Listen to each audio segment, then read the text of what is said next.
Babyface Sunil Masilela was just 8 years old when he made headlines around the world after marrying a 61-year-old woman. Now the odd couple have caused further controversy by marrying again a year later.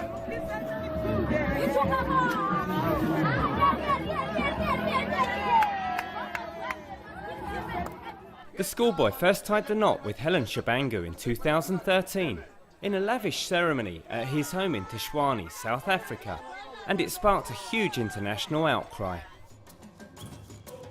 Now 9 years old, Sunil has walked down the aisle once more with his 62-year-old bride in nearby Mpumalanga. He wore the same tiny tuxedo and was even willing to pucker up for another kiss.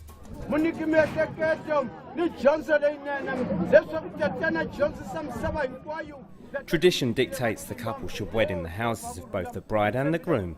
This time it was Helen's turn, and her 67-year-old husband Alfred was even on hand to help with the proceedings. But despite the appearance of a real wedding, Sunil and Helen are not married in real life and don't even live together. The family says the day was meant as a ritual to please Sunil's ancestors.